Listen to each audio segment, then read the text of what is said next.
আজকে এমন একটি গল্প বলবো যারা কোর্স ইটার থেকে কোর্স সেলার হয়ে গেছে। 1 2 3 না 7।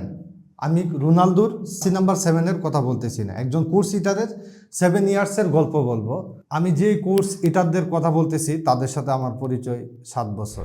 যখন ওরা কোর্স শুরু করছিল তখন পাইথনের জেঙ্গো এবং জাভাস্ক্রিপ্টের রিয়েক্ট সব থেকে জনপ্রিয় ফ্রেমওয়ার্ক ছিল।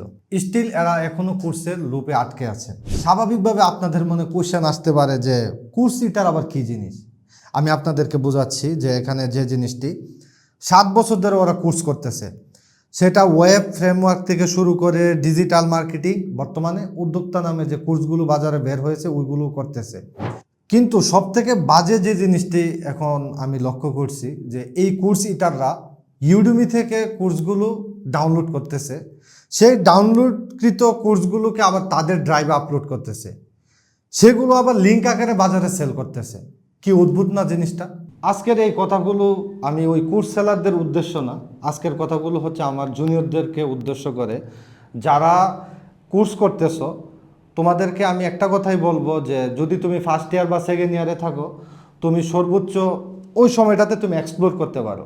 যেমন ওই সময়টাতে তুমি data structure, algorithm, computer network, operating system এগুলো নিয়ে তুমি এক্সপ্লোর করতে পারো। পাশাপাশি তুমি সিপি কম্পিটিটিভ প্রোগ্রামিংয়ের উপরে 400 থেকে 500 প্রবলেম সলভিং করতে পারো। দেন যখন তোমার থার্ড ইয়ার শুরু হবে তুমি পার্টিকুলার কোনো একটা বিষয়ের উপরে তুমি স্কিল অর্জন করতে পারো, লাইক ওয়েব ডেভেলপমেন্ট বা অ্যান্ড্রয়েড ডেভেলপমেন্ট।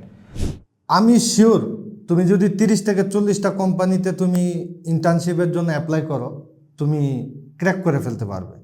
এটা থেকে তুমি যে জিনিসটা শিখতে পারবে একটা ইন্টার্নশিপ থেকে, যেটা তুমি 30 থেকে 40টা কোর্স করে তুমি শিখতে পারবে না। কারণ ওইখানে তোমার সিনিয়র আছে, সিনিয়র তোমাকে যে গাইডেন্সটা দিবে এটা তুমি কোর্সে পাবে না। তাই আমি বলবো কোর্স লুপে না আটকে থেকে ইন্টার্নশিপের জন্য অ্যাপ্লাই করো, তাহলে তোমার কেরিয়ারের জন্য ফ্লোটা ভালো হবে।